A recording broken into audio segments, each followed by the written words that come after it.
నమస్తే Telangana public school ready Kishan Reddy counter attack Harish versus Adluri Chandrababu పెట్టుబడుల పిలుపు హస్తినలో పవన్ బిజీ ఓరుగల్లుకు జనసేనాని తమిళనాడులో రుణమాఫీ ట్రంప్ మోదీ మీటింగ్ ఇలా బ్రేక్ లేకుండా 90 వార్తలు అందించే నాన్ స్టాప్ 90కి స్వాగతం. వడ్ల కొనుగోళ్లలో అగ్రికల్చర్ యూనివర్సిటీతో సమన్వయం చేసుకోవాలని సీఎం రేవంత్ రెడ్డి సూచించారు. వ్యవసాయ శాఖపై సమీక్ష నిర్వహించిన ముఖ్యమంత్రి అధికారులకు కీలక ఆదేశాలు జారీ చేశారు. బోనస్ ఇచ్చే 7 రకాల సన్న వడ్ల విత్తనాలను రైతు వేదికల్లో అందుబాటులో ఉంచాలని, వాటిపై రైతులకు సబ్సిడీ ఇవ్వాలని పేర్కొన్నారు. అన్ని ఫెర్టిలైజర్స్ కు యాప్ అందుబాటులోకి తీసుకురావాలని, అందులో బుక్ చేసుకునే రైతు వేదికల్లో పంపిణీ చేయాలన్నారు. ప్రభుత్వ విద్యను ప్రోత్సహించే దిశగా తెలంగాణ సర్కార్ అడుగులు వేస్తోంది. ఇందులో భాగంగా తెలంగాణ పబ్లిక్ స్కూళ్లకు నాంది పలికింది. సీఎం రేవంత్ రెడ్డి డ్రీమ్ ప్రాజెక్టుగా రూపుదిద్దుకున్న తెలంగాణ పబ్లిక్ స్కూల్ను సీఎం రేవంత్ రెడ్డి బుధవారం ప్రారంభించనున్నారు. రంగారెడ్డి జిల్లా ఇబ్రహీంపట్నం 6 రూట్లలో ఈ స్కూల్ను నిర్మించారు. కార్పొరేట్ విద్యా సంస్థలకు ధీటుగా అత్యాధునిక వసతులు కల్పించారు. బీఆర్ఎస్ పై ఫైర్ అయ్యారు మంత్రి కోమటిరెడ్డి వెంకటరెడ్డి. 10 ఏళ్లలో రోడ్ల అభివృద్ధిని పట్టించుకోలేదని విమర్శించారు. బీఆర్ఎస్ హయాంలో కాంట్రాక్టర్లకు భారీగా బకాయిలు పెట్టిందన్న కోమటిరెడ్డి ఆర్థిక ఇబ్బందులు ఉన్నా తాము చెల్లిస్తున్నామని తెలిపారు. కాంట్రాక్టర్లకు ఈ నెల 18న తలపెట్టిన చలో హైదరాబాద్ ఆందోళనను విరమించుకోవాలని విజ్ఞప్తి చేశారు. పెండింగ్ బిల్లులను 3 నెలల్లో చెల్లిస్తామని తెలిపారు. మెట్రో సెకండ్ ఫేజ్ విషయంలో సీఎం రేవంత్ చేసిన వ్యాఖ్యలపై కేంద్ర మంత్రి కిషన్ రెడ్డి కౌంటర్ అటాక్ చేశారు. మెట్రో రైలు అంశంపై బురద జల్లే ప్రయత్నం చేస్తున్నారని ఆగ్రహం వ్యక్తం చేశారు. ప్రధాని మోదీకి, తనకు, కేంద్ర ప్రభుత్వానికి కాంగ్రెస్ సర్టిఫికెట్ అవసరం లేదన్నారు కిషన్ రెడ్డి. తాము రేవంత్ రెడ్డికి జవాబుదారీ కాదని తెలంగాణ ప్రజలకు అని స్పష్టం చేశారు. సీఎం రేవంత్ రెడ్డికి కౌంటర్ ఇచ్చారు కేంద్ర మంత్రి బండి సంజయ్. మెట్రో అంశంలో సీఎం రేవంత్ పచ్చి అబద్దాలు ప్రచారం చేస్తున్నారని మండిపడ్డారు. కిషన్ రెడ్డి మెట్రోను అడ్డుకుంటున్నారని మాట్లాడితే ప్రజలు సహించారని ఫైర్ అయ్యారు. తెలంగాణ అభివృద్ధికి బీజేపీ కట్టుబడి ఉందన్న బండి సంజయ్, బీజేపీ అడ్డుకుంటే మెట్రో అభివృద్ధికి ఇన్ని కోట్ల నిధులు ఎలా వస్తాయని ప్రశ్నించారు. కాంగ్రెస్ సర్కార్పై మాజీ మంత్రి హరీష్ రావు ఫైర్ అయ్యారు. రేవంత్ పాలనలో అన్ని స్కామ్లు తప్ప స్కీమ్లు లేవంటూ విమర్శించారు. బడ్జెట్ను చదవడంతోనే సరిపెట్టుకున్నారు కానీ కేటాయించిన డబ్బులు విడుదల చేసేందుకు సీఎం రేవంత్ రెడ్డికి మనసు రావట్లేదన్నారు. కేవలం బల్లలు కొట్టడానికే బడ్జెట్ను ప్రవేశపెట్టారని విమర్శించారు మాజీ మంత్రి హరీష్ రావు. కాంగ్రెస్ ప్రభుత్వంపై మాజీ మంత్రి హరీష్ రావు తీవ్ర ఆరోపణలు చేశారు. గురుకుల పాఠశాలల టెండర్లలో ఏకంగా 2,000 కోట్ల భారీ కుంభకోణం జరిగిందన్నారు. యూనిఫామ్లు, టైల కోసం 1,200 కోట్లు, ఉప్పులు, పప్పులు, చికెన్, గుడ్లు కోసం 800 కోట్లకు టెండర్లు పిలిచారని, తమ శాఖల్లో ఏం జరుగుతుందో కూడా తెలియని స్థితిలో మంత్రులు ఉన్నారని ఎద్దేవా చేశారు. గురుకులాల్లో 2,000 కోట్ల భారీ స్కామ్ జరిగిందన్న హరీష్ రావు వ్యాఖ్యలకు మంత్రి అడ్లూరి లక్ష్మణ్ కౌంటర్ ఇచ్చారు. ఈ ఆరోపణలు నిరూపిస్తే తన పదవికి రాజీనామా చేస్తానని, లేని పక్షంలో ఆయన రాజకీయాల నుంచి తప్పుకుంటారంటూ సవాల్ విసిరారు. తనకు దోచుకోవడం, దాచుకోవడం తెలియదని ఎద్దేవా చేశారు. కాంగ్రెస్ ప్రభుత్వం సీఎం రేవంత్ రెడ్డిపై బురద చల్లడమే బీఆర్ఎస్ పనిగా పెట్టుకుందని విమర్శించారు. ఏపీ డిప్యూటీ సీఎం పవన్ కళ్యాణ్ బుధవారం వరంగల్లో పర్యటించనున్నారు. జంజుపరమైన ప్రాణాంతక వ్యాధితో బాధపడుతున్న 17 ఏళ్ల బాలుడు నిరంజన్ను పరామర్శించనున్నారు. పవన్ కళ్యాణ్ చూడటమే తన కోరికని బాలుడు చెప్పడంతో జనసేన నేతలు పవన్ దృష్టికి తీసుకువెళ్లారు. దీంతో ఆయన వరంగల్ రానున్నట్టు తెలుస్తోంది. ఇందుకు సంబంధించిన ఏర్పాట్లు పూర్తయ్యాయి. అక్రమాస్తుల కేసులో land survey deputy director Narahari రావును ఏసీబీ అధికారులు అరెస్టు చేశారు.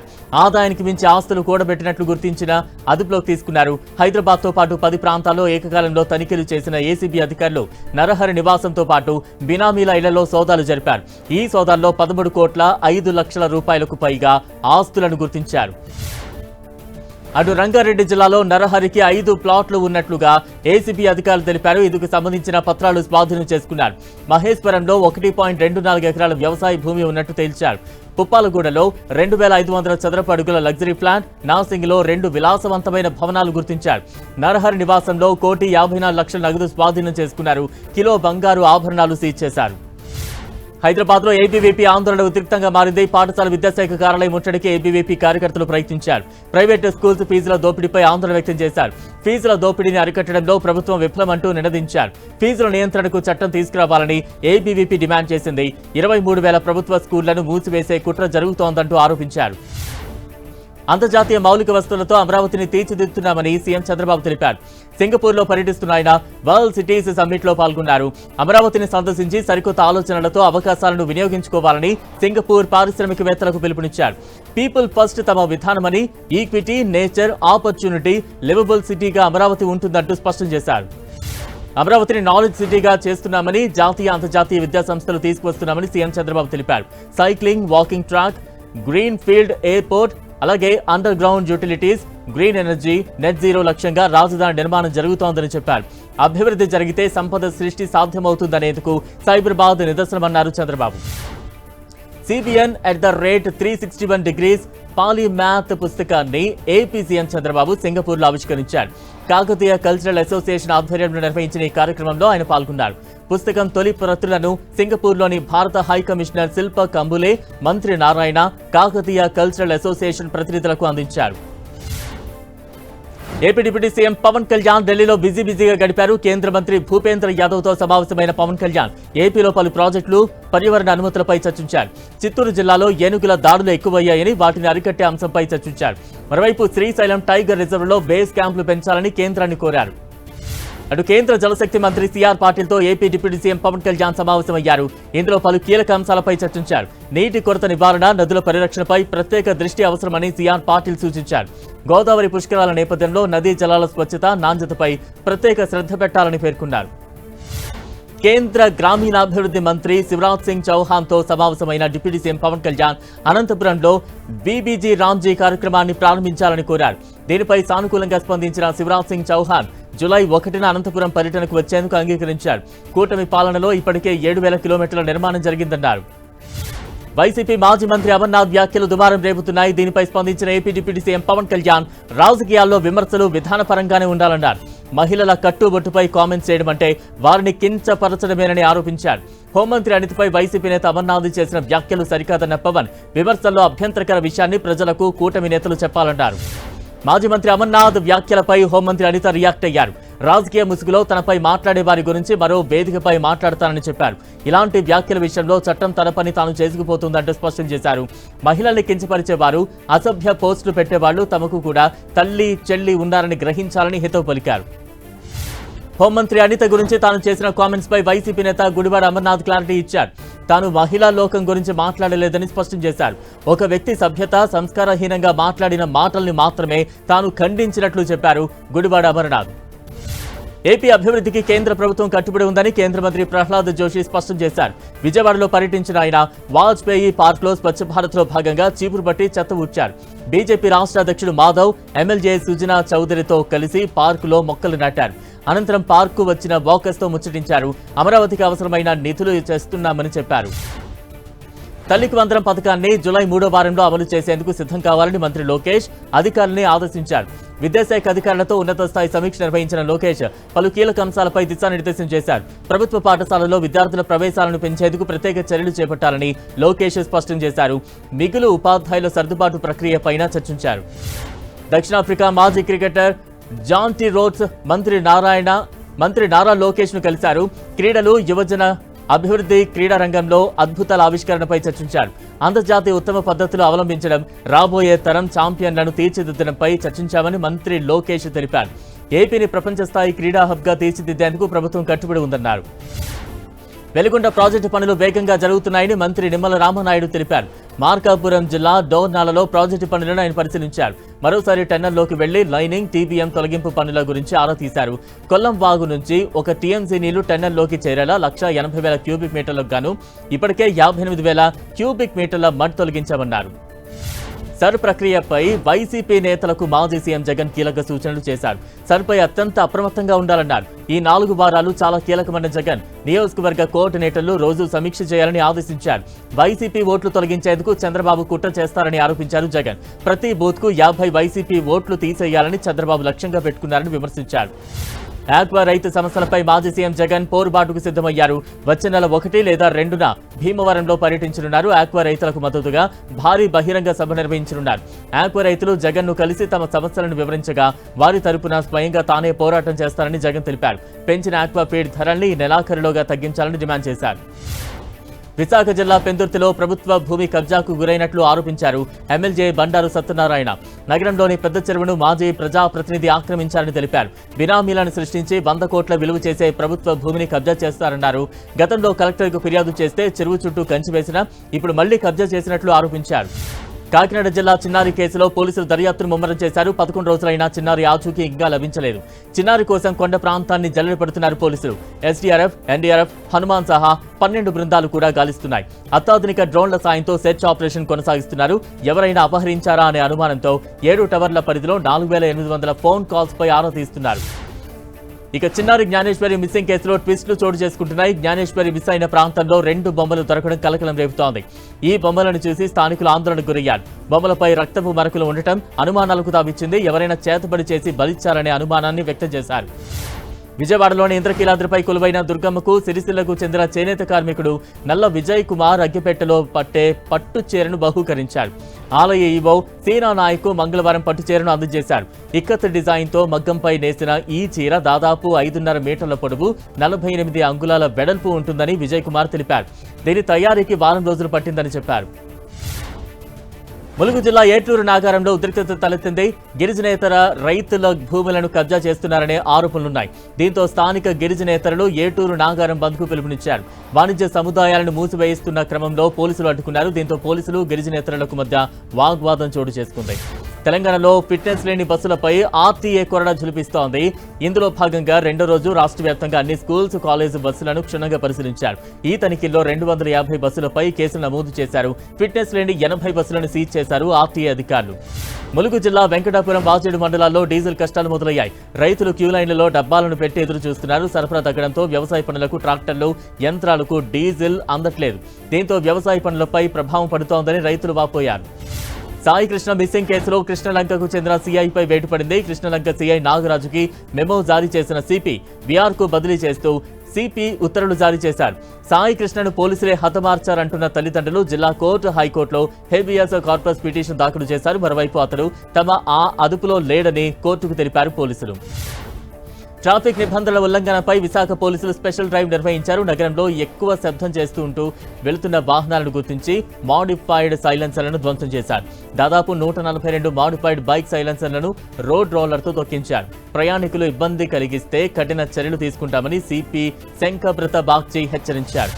సిద్దిపేట జిల్లా కొండపాక మండలంలో దారుణం జరిగింది. బతికి ఉన్న వ్యక్తిని మృతుడిగా చూపిస్తూ ఫేక్ డెత్ సర్టిఫికేట్ ను సృష్టించి ఆయన పేరుపై ఉన్న వ్యవసాయ భూమిని ఇతరుల పేర్లకు మార్చారు. ఈ వ్యవహారంపై బాధితులు వడ్డే ఎల్లయ్య ప్రజావాణి కార్యక్రమంలో జిల్లా కలెక్టర్కు ఫిర్యాదు చేశారు. ఒకే పేరుతో ఉన్న 2 అన్నదమ్ముల వివరాలను ఆసరాగా చేసుకుని మోసానికి పాల్పడినట్లు ఆరోపించారు. పేటలో అగ్ని ప్రమాదం జరిగింది. ఎలక్ట్రిక్ వాహనాల గోదాంలో మంటలు ఎగిసిపడ్డాయి. ఫైర్ సిబ్బంది హుటాహుటిన అక్కడకు చేరుకుని మంటలను అదుపులోకి తీసుకొచ్చారు. ఈ ప్రమాదంలో భారీ సంఖ్యలో వాహనాలు దగ్ధమయ్యాయి. హైదరాబాద్ జీడిమెట్ల పారిశ్రామిక వాడలో అగ్ని ప్రమాదం చోటు చేసుకుంది. కెమికల్స్ కంపెనీ వద్ద ఖాళీ స్థలంలోని పాత రియాక్టర్లు పేలి మంటలు చెలరేగాయి. దీంతో సమీప ప్రాంతమంతా దట్టమైన పొగ కమ్మేసింది. కార్మికులు భయంతో బయటకు వచ్చేశారు. ఘటనా స్థలానికి చేరుకున్న అగ్నిమాపక సిబ్బంది మంటల్ని అదుపు చేశారు. తమిళనాడు సీఎం విజయ్ రైతులకు గుడ్ న్యూస్ చెప్పారు. సహకార బ్యాంకు ద్వారా రుణాలు తీసుకున్న రైతులకు రుణమాఫీ చేయనున్నట్లు ప్రకటించారు. దీని ప్రకారం 75,000 వరకు పంట రుణాలు తీసుకున్న సన్న, చిన్న, పెద్ద రైతులకు రుణమాఫీ చేస్తామని తెలిపారు. 75,000 కంటే ఎక్కువ రుణాలు ఉన్న రైతులకు ఒక్కొక్కరికి 35,000 చొప్పున మాఫీ చేయనున్నట్లుగా తెలిపారు. అటు తమిళనాడు అసెంబ్లీ సమావేశాలు మరో 2 రోజుల్లో ప్రారంభం కానుండటంతో సీఎం విజయ్ కీలక నిర్ణయం తీసుకున్నారు. కొత్తగా ఎన్నికైన ఎమ్మెల్యేల కోసం చెన్నైలోని కలైవానర్ అరంగంలో 2 రోజుల ప్రత్యేక శిక్షణ కార్యక్రమాన్ని నిర్వహించారు. ఈ సమావేశంలో ఎమ్మెల్యేలు అనుసరించాల్సిన వ్యూహాలపై దిశానిర్దేశం చేశారు. ప్రతిపక్షాలు అడిగే ప్రశ్నలకు సమర్థవంతంగా సమాధానాలు చెప్పాలంటూ సూచించారు. కాంగ్రెస్, డీఎంకే మధ్య వార్ ముదురుతోంది. కాంగ్రెస్ అగ్రనేత రాహుల్ గాంధీపై డీఎంకే విమర్శలు గుప్పించింది. ఆయన పెద్ద జోక్ అంటూ ఎగతాళి చేసింది. ప్రతిపక్ష పార్టీల మధ్య ఐక్యతను రాహుల్ బలహీనపరుస్తున్నారని ఆరోపించింది. కాంగ్రెస్ రాజకీయ ఉనికి కోసం పోరాడుతుండగా వారిని తమ భుజాలపై మోసామని తెలిపారు. కానీ ఒక కొత్త బొమ్మ రాగానే వారు తమకు హ్యాండ్ ఇచ్చి వెళ్లిపోయారని పేర్కొన్నారు. అది ఇండియా కూటమి మీటింగ్ లో రాహుల్ చేసిన వ్యాఖ్యలను డీఎంకే తప్పుపట్టింది. ఐక్యత గురించి రాహుల్ తెగ ఉపన్యాసాలు ఇచ్చేస్తున్నారని, కానీ పలు రాష్ట్రాల్లో దాన్ని బలహీనపరిచింది ఎవరంటూ ప్రశ్నించారు. కేరళలోని వామపక్ష పార్టీలు ఆయనపై చేసిన విమర్శలను ప్రస్తావించింది. రాహుల్ కు రాజకీయ పరిపక్వత, స్థిరత్వం లేకపోవడమే కూటమిలో విభేదాలకు కారణమని అభిప్రాయపడ్డారు. అన్నాడీఎంకే పార్టీకి మరో షాక్ తగిలింది. తమిళనాడు మాజీ మంత్రి సి విజయ్ భాస్కర్ తన పదవికి రాజీనామా చేశారు. లిఖితపూర్వకంగా తన రాజీనామా పత్రాన్ని అసెంబ్లీ స్పీకర్ జేసీడీ ప్రభాకర్ కు అందజేశారు. నిబంధనలకు అనుగుణంగా రాజీనామా పత్రం ఉందని, త్వరలోనే ఆమోదిస్తామని స్పీకర్ ప్రకటించారు. బల పరీక్షలో టీవీకేకు విజయ్ భాస్కర్ అనుకూలంగా ఓటు వేశారు. మహారాష్ట్ర రాజకీయాల్లో కీలక పరిణామాలు చోటు చేసుకుంటున్నాయి. ఉద్ధవ్ ఠాక్రే వర్గానికి చెందిన ఎంపీలు షిండే వర్గంలో చేరబోతున్నట్లు ప్రచారం జరుగుతుండటంపై శివసేన యూబీటీ అధినేత ఉద్ధవ్ ఠాక్రే స్పందించారు. పార్టీని వీడాలనుకునే వారిని తాను బలవంతం చేయబోనంటూ స్పష్టం చేశారు. శివసేనను వీడాలనుకునే వారు నిశ్చితంగా వెళ్లిపోవచ్చంటూ స్పష్టం చేశారు. పశ్చిమ బెంగాల్ మాజీ సీఎం మమతా బెనర్జీ హైకోర్టును ఆశ్రయించారు. తాను పోటీ చేసిన భవానీపూర్ నియోజకవర్గం అసెంబ్లీ ఎన్నికల ఫలితాలను సవాల్ చేశారు. కోల్కతా హైకోర్టులో పిటిషన్ వేశారు. భవానీపూర్ నుంచి ఇటీవల పోటీ చేసిన మమతా బెనర్జీ ఓడిపోయారు. బీజేపీ అభ్యర్థి సువేందు అధికారి 15,105 ఓట్ల తేడాతో గెలుపొందారు. దీనిపై దిదీ కోర్టును ఆశ్రయించారు. పశ్చిమ బెంగాల్లో టీఎంసీకి చెందిన రెబెల్ ఎంపీల వ్యవహారం దుమారం రేపుతోంది. గతంలో బీజేపీకి వ్యతిరేకంగా చేపట్టిన నిరసన కార్యక్రమంలో పాల్గొన్నందుకు ఎంపీ యూసఫ్ పఠాన్ బెదిరింపులు ఎదుర్కొన్నారని మహువా మొయిత్రా అన్నారు. ఆయన ఇల్లు బుల్డోజర్తో కూల్చేస్తామంటూ ఒక పార్టీకి చెందిన ముస్లిం ఎంపీ బెదిరించారని చెప్పారు. యూసఫ్కు ధైర్యం లేదని, అప్పుడు తాము అండగా నిలిచామన్నారు. టీఎంసీ రెబెల్ నేతలు ఎన్డీఏతో కలుస్తారా లేదా అనే సందిగ్ధతపై ఎంపీ కాకోలి ఘోష్ స్పందించారు. ప్రధాని మోదీ కేంద్ర హోంమంత్రి అమిత్ షా నాయకత్వంలో పనిచేస్తారని స్పష్టం చేశారు. ప్రస్తుతం విలీనంపైన చర్చలు కొనసాగుతున్నట్లు చెప్పారు. తాము మరో పార్టీలో విలీనం కావడానికి చేస్తున్న ప్రయత్నం ఓ కొలిక్కి రావాలని తమకు ఆమోదం లభించిందన్నారు. కర్ణాటక సీఎం డీకే శివకుమార్ ఇంటి దగ్గర ఉద్రిక్తత చోటు చేసుకుంది. ఎమ్మెల్యే యశ్వంత్ రాయ్ గౌడ్ పాటిల్కు మంత్రి పదవి ఇవ్వాలంటూ ఆయన మద్దతుదారులు డిమాండ్ చేశారు. డీకే ఇంటి ముందు నిరసన తెలిపారు. పాటిల్ మద్దతుదారులు పెద్ద ఎత్తున అక్కడకు చేరుకోవడంతో ఉద్రిక్త వాతావరణం చోటు చేసుకుంది. పంజాబ్ సీఎం భగవంత్ మాన్పై సిక్కుల అత్యున్నత పీఠం అకల్ తఖ్త్ జారీ చేసిన మతపరమైన ఆదేశాలు ప్రకంపనలు సృష్టిస్తున్నాయి. ఈ వివాదాస్పద వీడియోపై భగవంత్ మాన్ తీవ్రంగా స్పందించారు. తనకు ఎలాంటి సంబంధం లేదని, అది తనపై జరుగుతున్న కుట్రని ఆరోపించారు. తప్పుడు ప్రచారం చేస్తున్నారని కొట్టిపారేశారు భగవంత్ మాన్. ఉత్తరప్రదేశ్లో ఎన్నికలకు ఏడాది ముందే పొత్తు చర్చలు షురూ అయ్యాయి. రానున్న ఎన్నికల్లో ఎంఐఎం దళిత నాయకుడు చంద్రశేఖర్ ఆజాద్తో పొత్తు పెట్టుకోవడానికి కాంగ్రెస్ రెడీ అవుతున్నట్టు తెలుస్తోంది. దీనిపై స్పందించిన కాంగ్రెస్ ఎంపీ ఇమ్రాన్ మసూద్ ఓవైసీ చంద్రశేఖర్ తన స్నేహితులుగా అభివర్ణించారు. యూపీలో బీజేపీని ఒంటరిగా ఓడించలేమని, అందుకే పొత్తుపై చర్చిస్తున్నట్లు చెప్పారు. నీట్ రీ ఎగ్జామ్ ముందు కేంద్ర ప్రభుత్వం కీలక నిర్ణయం తీసుకుంది. ప్రముఖ సోషల్ మీడియా యాప్ టెలిగ్రామ్ పై తాత్కాలిక నిషేధం విధించింది. రీ ఎగ్జామ్ విషయంలో అప్రమత్తంగా వ్యవహరిస్తున్న కేంద్రం టెలిగ్రామ్ వాడకంపై ఈ నెల 22 వరకు ఆంక్షలు విధించింది. ఐటీ చట్టం సెక్షన్ 69A కింద ఈ నిర్ణయం తీసుకుంది. నీట్ పేపర్ తయారు చేసిన వాళ్లను ఎన్టీఏ ఇప్పటికే లాక్డౌన్ చేసింది. నీట్ రీ ఎగ్జామ్లో కఠిన ఏర్పాట్లతో విద్యార్థులపై ఒత్తిడి మరింత పెరుగుతుందని అన్నామలై అన్నారు. ఇది మన పరీక్షా వ్యవస్థ అసలు ఉద్దేశాన్ని, పరీక్షల ఒత్తిడిని తగ్గించాలన్న జాతీయ విద్యా విధానం 2020 లక్ష్యాన్ని నీరుగారుస్తోందన్నారు. ఇన్ని ఏర్పాట్లు చేసినప్పటికీ అడ్మిట్ కార్డుల డౌన్లోడ్లో సమస్యలు వస్తున్నాయని విమర్శించారు అన్నామలై. అన్నామలైకు బీజేపీ నేతలు కౌంటర్ ఇచ్చారు. పెద్ద ఎత్తున జరిగే పరీక్షలో బయోమెట్రిక్, సీసీటీవీ నిఘా, భద్రతా తనిఖీలు, పర్యవేక్షణ అనేవి ప్రామాణికంగా అనుసరించే పద్ధతులేనని బీజేపీ నేత వినోద్ పి సెల్వం తెలిపారు. చైనాలో ఏటా 1,30 లక్షల మంది విద్యార్థులు కఠిన నిబంధనల కింద గౌకావో పరీక్ష రాస్తారని చెప్పారు. దీన్ని ఎవరూ తప్పుపట్టలేరన్నారు. ఢిల్లీ హైకోర్టు కీలక నిర్ణయం తీసుకుంది. నీట్ యూజీ ప్రశ్నపత్రం లీక్ కేసులో అరెస్ట్ అయిన ఓ నిందితుడిని రీటెస్ట్ రాసేందుకు అనుమతించింది. యష్ యాదవ్ అనే నిందితులు రీటెస్ట్ కు హాజరయ్యేందుకు అనుమతి ఇవ్వాలంటూ మధ్యంతర బెయిల్ పిటిషన్ దాఖలు చేశారు. దీనిపై విచారించిన కోర్టు అతని హక్కులను కాలరాయలేమని పేర్కొంది. ఎగ్జామ్ రాసేందుకు అనుమతించింది. ఢిల్లీ జనాభా అనూహ్యంగా పెరిగింది. జనగణన 2027లో భాగంగా నిర్వహించిన తొలి దశ సర్వేలో ఢిల్లీ జనాభా 2,30,00,000 దాటినట్లు ప్రాథమికంగా తెలిసింది. 2011 జనాభా లెక్కల ప్రకారం 1,70,00,000గా ఉన్న జనాభా గత 15 ఏళ్లలో సుమారు 37.5% పెరిగినట్లు అధికారులు తెలిపారు. కాఫ్ సిరప్ విక్రయాల విషయంలో కేంద్రం కీలక నిర్ణయం తీసుకుంది. ఇకపై దగ్గుమందుతో సహా ఇతర సిరప్ల కొనుగోలుకు డాక్టర్ ప్రిస్క్రిప్షన్ తప్పనిసరి చేసింది. ఈ మేరకు 1945 ఔషధ నిబంధనల్లో మార్పులు చేసింది. దీనిని షెడ్యూల్ K డ్రగ్స్ జాబితా నుంచి తొలగిస్తూ నోటిఫికేషన్ జారీ చేసింది. గతేడాది దగ్గుమందు సిరప్ల కారణంగా పలువురు చిన్నారులు మరణించడంతో ఈ చర్యలు చేపట్టారు. అయోధ్య బాలరాముడికి అరుదైన కానుక అందింది. అత్యంత ఖరీదైన మామిడి పండును ప్రసాదంగా సమర్పించారు. జపాన్కు చెందిన మియాజాకి ప్రపంచంలోనే ఖరీదైన మామిడి పండును నైవేద్యంగా పెట్టారు. ఈ ప్రత్యేకమైన మామిడి పండ్ల ధర కిలో 2.5 నుంచి 3 లక్షల వరకు ఉంటుంది. ఇక ఒక్కో పండు ధర 1,00,000కు పైగానే ఉంటుంది. ఆధార్ను కేవలం ఐడి ప్రూఫ్గా పరిగణించాలంటూ దాఖలైన పిటిషన్పై స్పందించాలని కేంద్ర రాష్ట్ర ప్రభుత్వాలకు సుప్రీంకోర్టు నోటీసులు జారీ చేసింది. ఆధార్ కార్డుల దుర్వినియోగంపై పిటిషన్ దాఖలైంది. పౌరసత్వం, స్థానికత, నివాస ధృవీకరణ పత్రంగా ఆధార్ ఉపయోగించొద్దంటూ స్పష్టమైన మార్గదర్శకాలు ఉండాలని అభ్యర్థించారు. దీనిపై విచారించిన సుప్రీంకోర్టు నోటీసులు ఇచ్చింది. సోషల్ మీడియాలో తన పరువుకు నష్టం కలిగించే కంటెంట్ ప్రచారం అవుతోందని టీమిండియా మాజీ కెప్టెన్ సౌరవ్ గంగూలీ కోల్కతా పోలీసులకు ఫిర్యాదు చేశారు. సౌరవ్ గంగూలీ ఫ్యాన్స్ అనే అనధికార ఫేస్బుక్ పేజీతో పాటు మరో మీడియా సంస్థ తన ప్రతిష్టను దెబ్బతీసేందుకు కల్పిత సమాచారాన్ని ప్రచారం చేస్తున్నాయని ఫిర్యాదులో పేర్కొన్నారు. దీనిపై పోలీసులు కేసు నమోదు చేసుకుని దర్యాప్తు చేస్తున్నారు. కర్ణాటకలో ఆదాయానికి మించిన ఆస్తుల కేసులకు సంబంధించి లోకాయుక్త అధికారులు దాడులు నిర్వహించారు. ఇంజనీర్లు, రెవెన్యూ, రవాణా శాఖలతో పాటు ఇతర ప్రభుత్వ విభాగాలకు చెందిన అధికారుల ఇళ్లు, కార్యాలయాలపై ఏకకాలంలో సోదాలు జరిగాయి. ఓ ఆర్టీసీ అధికారి ఇంట్లో సోదాలు చేసిన లోకాయుక్త అధికారులు 40 లక్షల నగదుతో పాటు ఆభరణాలు స్వాధీనం చేసుకున్నారు. ఢిల్లీ ప్రభుత్వం అక్రమ నిర్మాణాలపై ఉక్కుపాదం మోపుతోంది. కళింది కుంజ్లో బుల్డోజర్ యాక్షన్ కు దిగారు అధికారులు. కళింది ప్రాంతంలోని అక్రమ నిర్మాణాలను కూల్చివేశారు. ఎలాంటి అవాంఛనీయ ఘటనలు జరగకుండా భారీ బందోబస్తు వద్ద కూల్చివేతలు చేపట్టారు. మహారాష్ట్రలోని నాగ్పూర్లో దారుణం జరిగింది. ఇండియన్ ఎయిర్ ఫోర్స్ అధికారి భార్యపై ఆమె స్నేహితులు, అతడి అనుచరులు అత్యాచారం చేశారు. కూల్ డ్రింక్ లో మత్తుమందు ఇచ్చి అఘాయిత్యానికి ఒడిగట్టారు. అంతటితో ఆగకుండా ఆ దృశ్యాలను రహస్యంగా వీడియో తీసి బ్లాక్ మెయిల్ చేస్తూ లక్షల రూపాయలు వసూలు చేశారు. చివరకు ఆమెను బలవంతంగా మత మార్పిడి చేసి పెళ్లి జరిపించినట్లు ఆరోపణలు వచ్చాయి. జమ్మూ కాశ్మీర్లో విషాదం జరిగింది. సాధారణ గస్తీ తనిఖీ నిర్వహిస్తుండగా ప్రమాదవశాత్తు గ్రెనేడ్ పేలి 4 సైనికులు గాయపడ్డారు. ఈ ఘటన రాజౌరి జిల్లా నౌషేరా సెక్టార్ పరిధిలో జరిగింది. కుమావోన్ రెజిమెంట్ యూనిట్ కు చెందిన సైనికులు సాధారణ పెట్రోలింగ్ నిర్వహిస్తుండగా ఒక మల్టీ మోడ్ గ్రెనేడ్ ప్రమాదవశాత్తు పేలిపోయింది. ఎయిర్ ఇండియా విమానాల్లో సాంకేతిక సమస్యలు కంటిన్యూ అవుతున్నాయి. జెడ్డాకు వెళ్లాల్సిన ఎయిర్ ఇండియా ఎక్స్ప్రెస్ విమానంలో సాంకేతిక లోపం తలెత్తింది. కన్నూరు నుంచి జెడ్డాకు బయలుదేరిన విమానం 2 గంటల్లో తిరిగి బయలుదేరిన చోటుకి చేరింది. విమానం కొంత దూరం ప్రయాణించిన తర్వాత ఇంజన్లో ఏదో సాంకేతిక లోపం ఉన్నట్లు వార్నింగ్ లైట్స్ వచ్చాయి.